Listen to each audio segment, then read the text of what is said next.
Raya Vance never thought her billion-dollar life would end with her choking on a piece of steak in a cramped diner on a rainy Tuesday night. She was gasping, eyes wide, hands clawing at her throat as chaos erupted inside the tiny place. Forks clattered. People screamed. And just when the world tilted sideways, a rough voice cut through the noise. "Move. I've got her."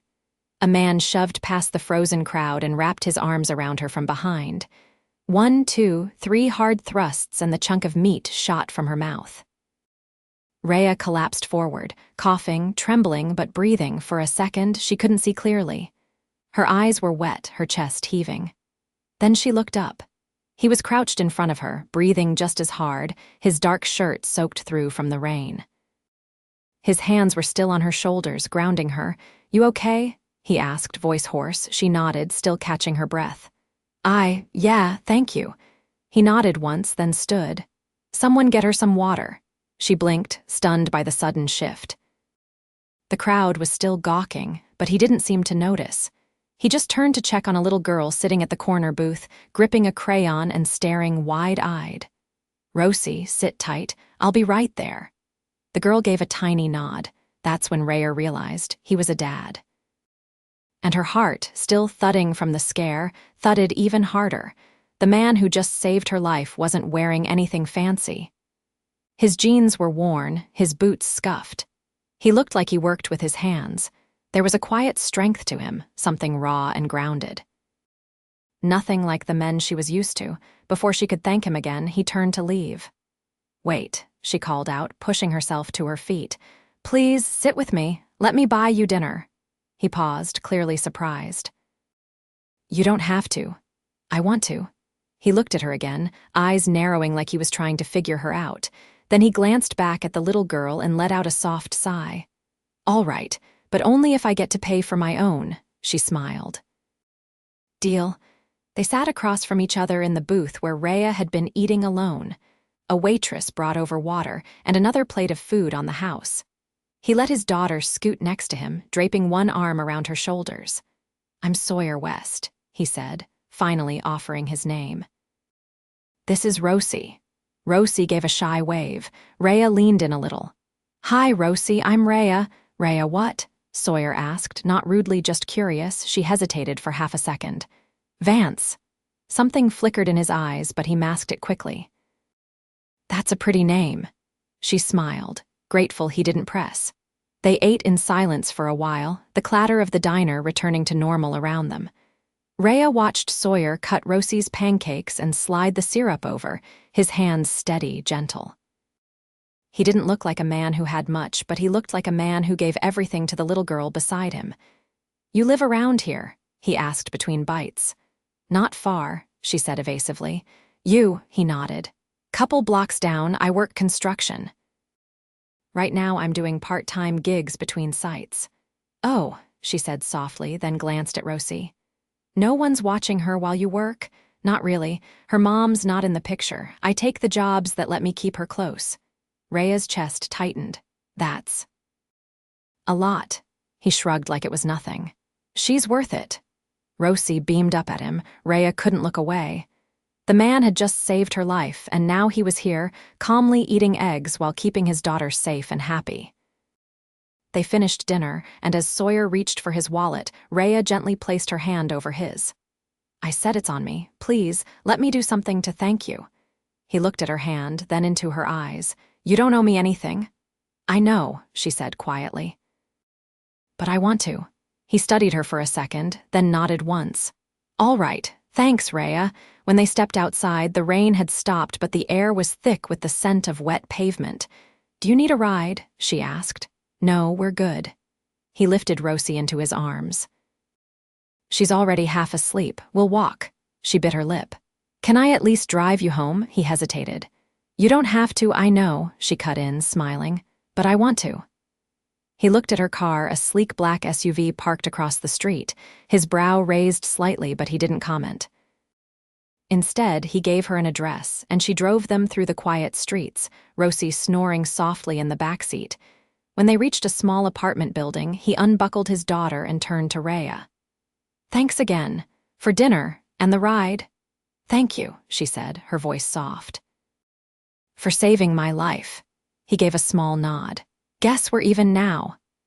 "I don't think I'll ever be even with you," she whispered. She didn't mean to say it out loud, but his eyes softened, and for a heartbeat, he didn't look away.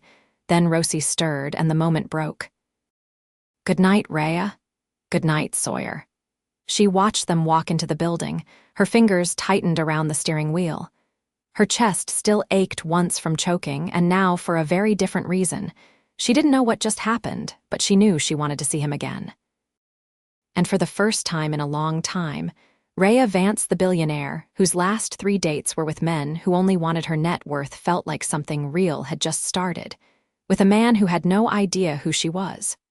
Raya opened the front door to her townhouse and was greeted by silence. Not the peaceful kind, but the hollow, echoing kind that reminded her just how little she came home these days. The foyer lights flicked on automatically, casting soft gold across polished stone floors and an untouched console table. Her heels clicked once, then again, before she stopped and leaned against the wall, pressing a hand to her chest. She had nearly died. Not in a poetic, dramatic sense, but in a very real one. And the man who saved her didn't ask for a thing. Her eyes drifted to the framed photo of her late father on the hallway shelf.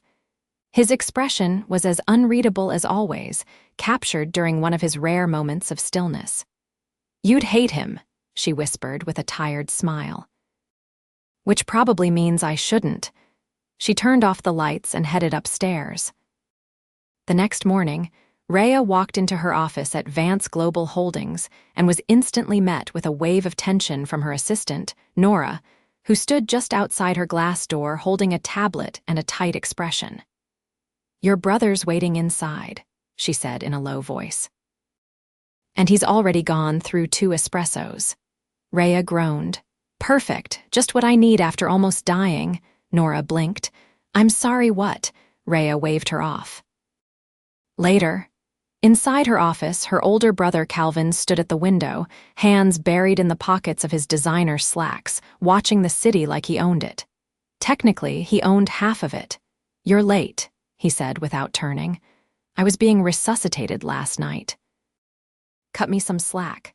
That got his attention. He spun around. "What?" She dropped her handbag on the desk and sat down. "I choked at a diner. A man saved me. That's the short version." "A diner?" His voice sharpened. "What were you doing in a place like that?" "Eating," she said flatly. "Like humans do. You could have been recognized. Do you know what the press would do if they found out you were slumming it in?" "I wasn't slumming," she snapped, then exhaled. "I just needed to be somewhere quiet." Calvin's jaw worked. "That's not safe. Neither is choking alone in a penthouse." He fell silent, tapping a pen against his palm, then he looked at her more carefully. "You're serious about this guy?" She glanced out the window. "I don't even know him." "Then why are you acting like this?" "Because," she said slowly, "he didn't ask who I was. He didn't care what I had. He just helped." Calvin moved to sit across from her. "And that's enough for you to get involved." "I'm not involved, I want to see him again." "Then do it, but be smart." "I'm always smart." He gave her a look. "You once tried to invest in a company that sold gourmet ice cubes." She rolled her eyes. "That was a phase. Just don't let him find out who you are until you know what he really wants." "I'm not hiding," she said, but her voice lacked conviction. He didn't press the point. "You have a charity gala tonight. You're still expected to give the opening speech." "Fine," she muttered. "I'll be there." He stood and adjusted his cufflinks. "Try not to choke this time." She threw a pen at him as he left. That evening, the gala buzzed with the kind of false laughter and clinking glasses that always made Raya feel like she was wearing someone else's skin. She wore a sleek black gown and a diamond cuff worth more than some people's mortgages, but her thoughts were far from the glittering chandeliers or the board members making empty promises about change. She kept thinking about Sawyer, how his hands had steadied her, how calm he'd been, how focused. After delivering a speech she barely remembered giving, she made her way to the back terrace, escaping the heat of too many bodies packed into the ballroom. The city stretched out below, lights flickering like stars that had fallen to earth. She pulled out her phone and stared at it for a long moment. Then she tapped on the rideshare app, typed in the address he'd given her the night before, and hit request. By the time she arrived, the street was quieter than before, lit only by the flicker of a faulty street lamp and the amber glow from a nearby deli. She stood outside the building, unsure of what exactly she was doing. Then the door opened. Sawyer stepped out with a duffel bag slung over one shoulder, Rosie at his side in a pink hoodie and sneakers. He looked startled when he saw her. "Raya," she offered a small wave. "Hey." He glanced down at Rosie, then back at her. "Everything okay?" "Yeah, I was just in the neighborhood." He looked at her again, longer this time. "You're dressed like someone who owns half of it." She laughed, a little too loud. "Guilty." "I came from an event." He nodded once, like that explained enough. "We're heading to the community center. They're doing a movie night for the kids." She hesitated. "Would it be weird if I came with you?" Rosie looked up at her dad. "Can she?" Sawyer studied Raya for a moment, then gave a small shrug. "Sure, come on." The community center was a short walk away, nestled between an old church and a hardware store. Inside, kids of all ages were sprawled on beanbags and folding chairs, munching on popcorn as a cartoon played on a projector screen. Sawyer helped Rosie find a spot, then gestured for Raya to follow him to a small kitchen off to the side. He poured 2 paper cups of juice and leaned against the counter. "So, what's your real story?" She wrapped her hands around the cup. "You really want to know?" "I think I already do," he said. "You're not exactly subtle," her breath caught. "Does it bother you?" "No," he said after a beat. "But I don't like pretending." "I wasn't pretending," she said quietly. "I just didn't offer the whole picture," he nodded. "Fair." They stood in silence, the soft sounds of laughter and animated voices filling the space behind them. "I like this place," she said. "It feels honest." "It is." She turned to face him. "You're doing a good job with her." He looked down, the corners of his mouth twitching. "I'm trying." "You're more than trying." Their eyes met, and for a second, neither of them looked away. Then a burst of giggles erupted from the main room, and Rosie's voice called out, "Daddy, come watch." Sawyer pushed off the counter. "Duty calls." As he walked away, Raya leaned against the doorframe, watching him. Something unfamiliar stirred in her chest, something close to hope. This wasn't the world she knew. But for the first time, she wondered if maybe she didn't want to go back. Sawyer adjusted the strap on his tool belt as he stepped through the plywood-framed doorway of the old brownstone. A renovation project like this one paid just enough to get by, but it kept him close to Rosie, who was currently upstairs with Mrs. Delgado, the widow on the second floor who babysat in exchange for groceries and help with her leaky faucets. He trusted her. That meant something. He wiped the sweat from his brow with the back of his arm and glanced out the window. A sleek silver car pulled up to the curb, the kind that didn't belong on this block. The kind that belonged in high-rise garages with valet service. Raya stepped out. Sawyer's heart kicked once, hard. She spotted him through the open frame and didn't hesitate. He met her at the sidewalk, pulling off his gloves.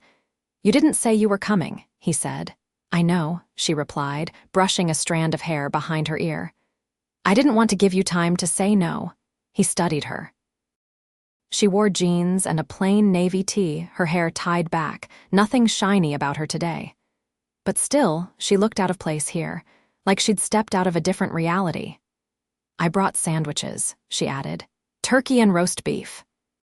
And I made the mistake of asking the deli guy which mustard was best, so now I own 5. "Come in," he said, stepping back. "But watch your feet. The floors are half pulled up." Inside, he led her through the skeleton of what used to be someone's living room. Tools lay scattered, wires exposed. Sunlight filtered through the dusty air. "I didn't think you were the visit the job site type," he said, taking the bag from her hands. "I'm not," she said, "but I wanted to see where you work." He gave a quiet nod and handed her a bottle of water from the cooler. They sat on an overturned bucket and a stack of plywood, the sandwiches between them. How long have you been doing this? She asked. Construction, since I was 16. My uncle taught me. He ran a small crew back then. I stuck with it. And now, I take what I can. Some weeks it's steady. Other times, not so much. She unwrapped her sandwich in silence. Then, would you ever want more? He looked at her carefully. More how? Like your own crew, your own business, bigger jobs. He shrugged. Sure, but people like me don't get loans easily. And I'd never risk losing the little I've built just to chase something that might collapse. Her mouth twisted slightly. That's not how it should be. It's how it is.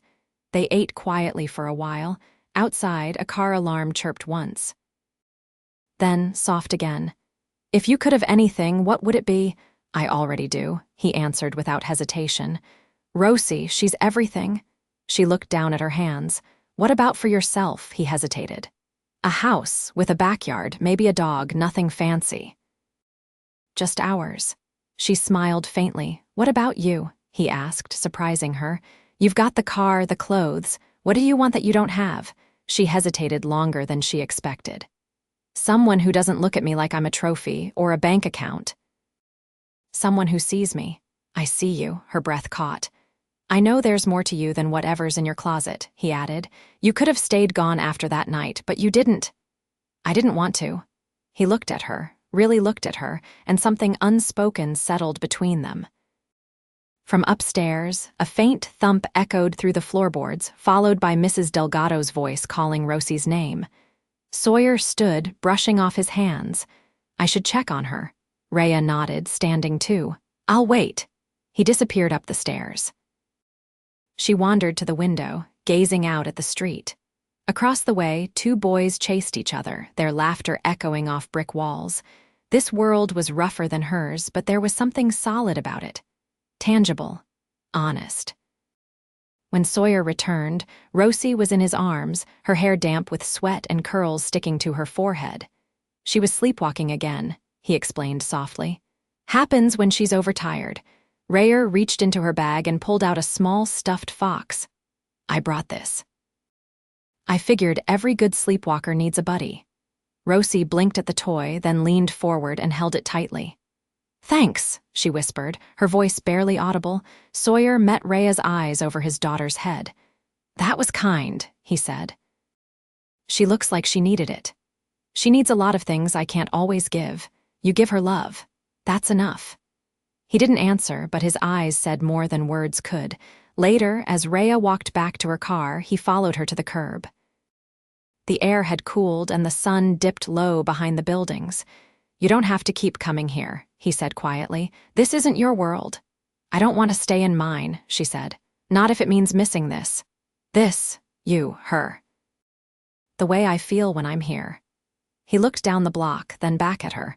I don't have anything to give you. You already gave me something I didn't know I was missing. He reached up, fingers brushing her cheek.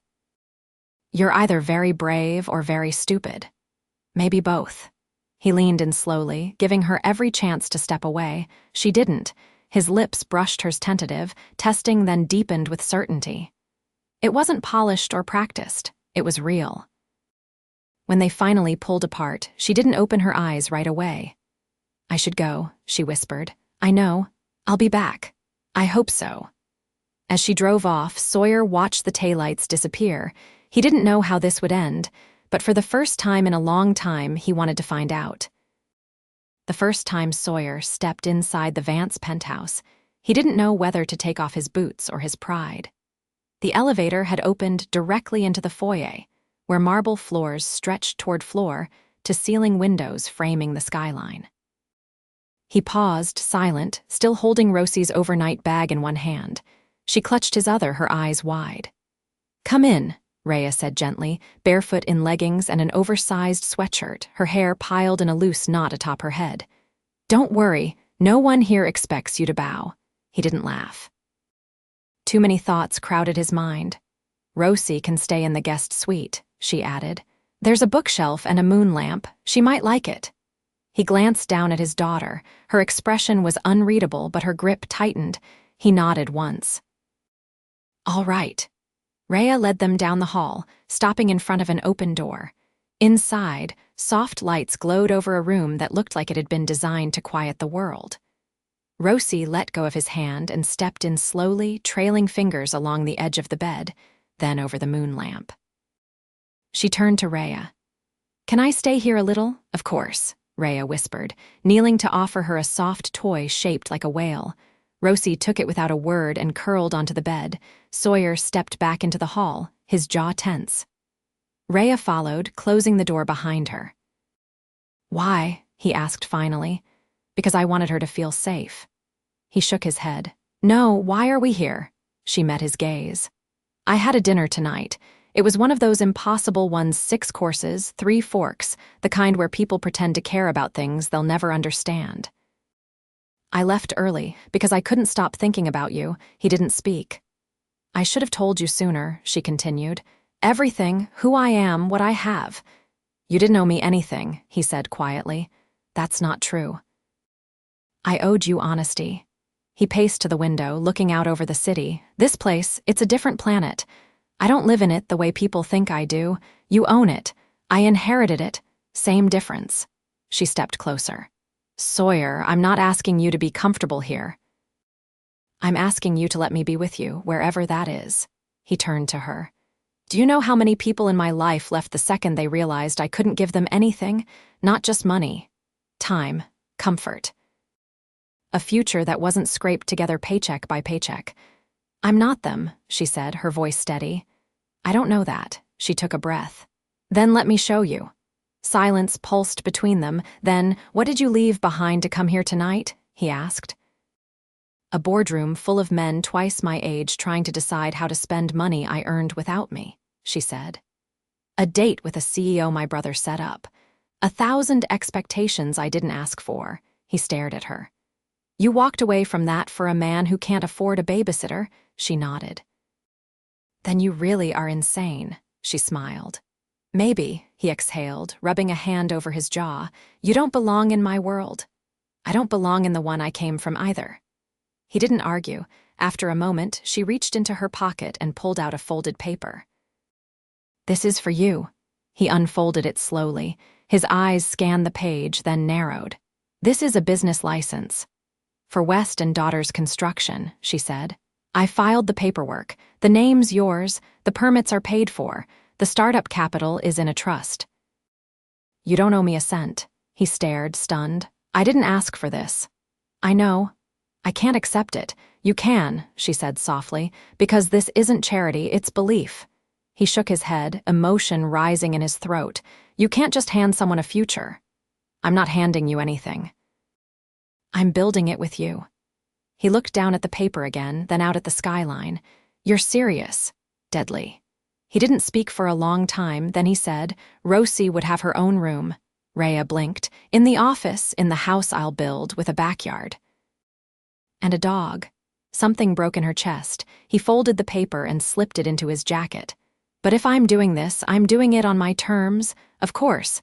And you're not just writing checks and walking away. Not even close."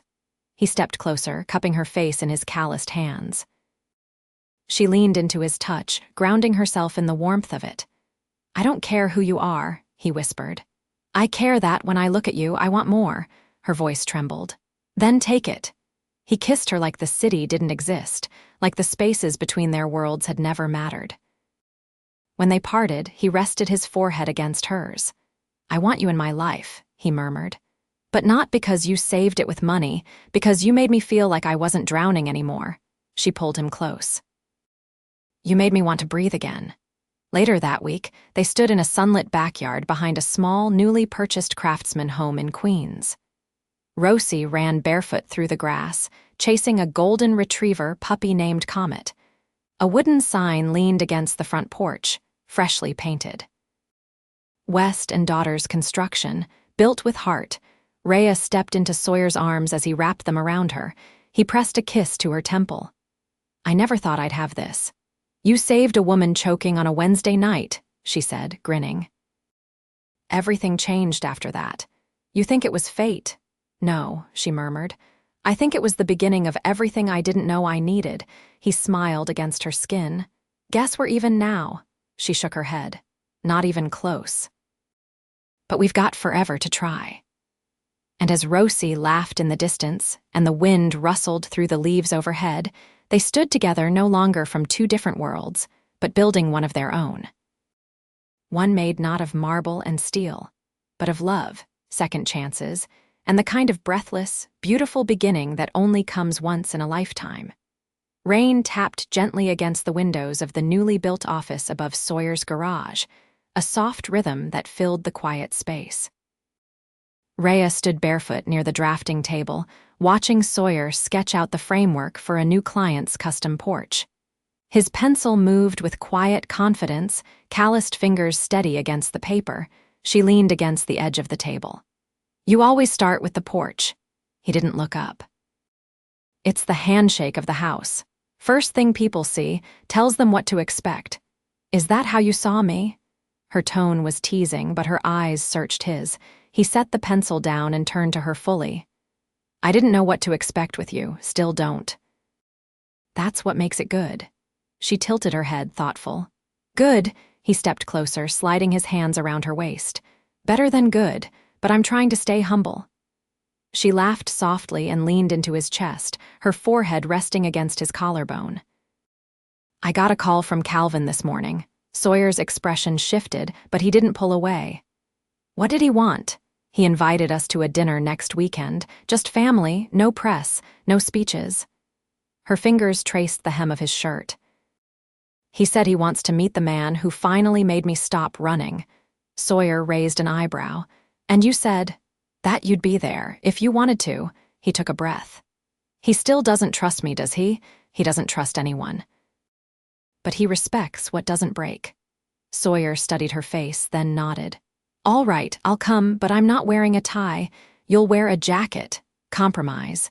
They shared a quiet moment, the kind that didn't need filling. Outside, the rain slowed to a drizzle. Inside, warmth settled like a blanket between them. A knock at the door made them both glance toward the stairs. Rosie peeked her head in, her cheeks flushed from running.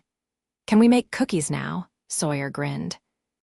"We said after I finished the porch draft." "You're not even close," she pointed out. He gave her a mock frown. "Traitor." Raya reached out a hand. "Come on, Rosie, let's get started on the dough. He can catch up."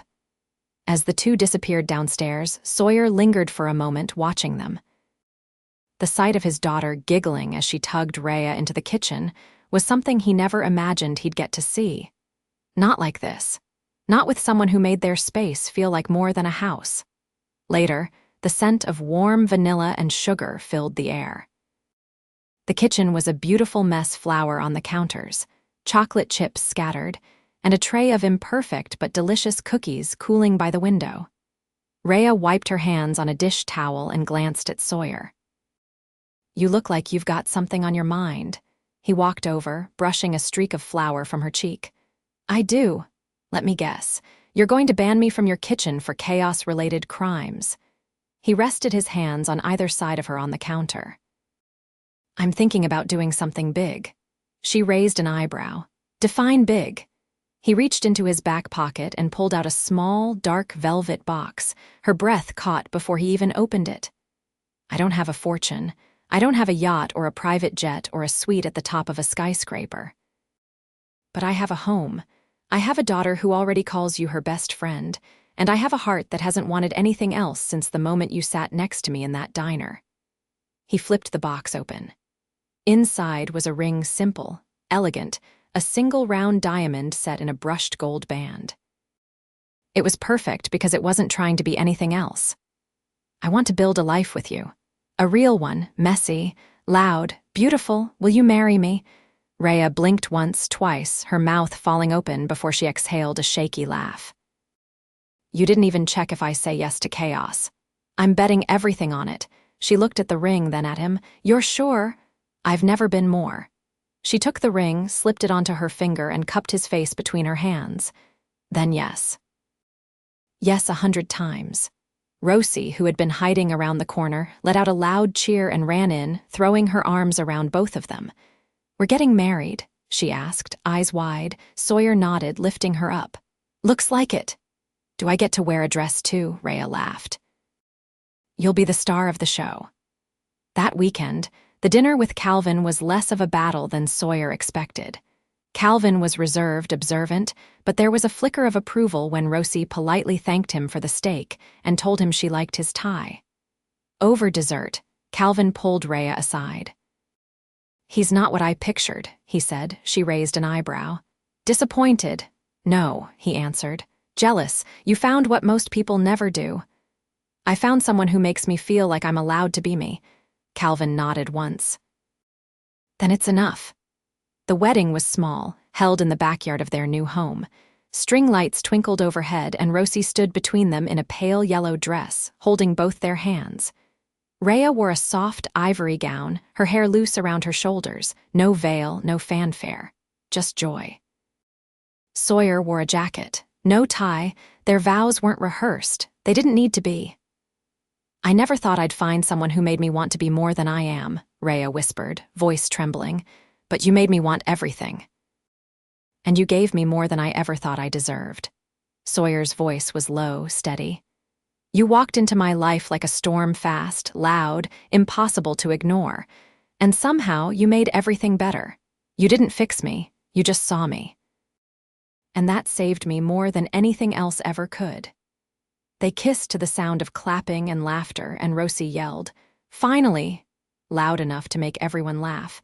Afterward, they danced under the stars, no spotlight, no stage, just them. A builder, a billionaire, and a little girl who believed in magic. And when the music faded and the guests began to leave, Sawyer pulled Raya close and whispered against her ear, "You know, there's still a porch I haven't finished." She smiled, resting her head against his shoulder. "Let's build it together." And they did.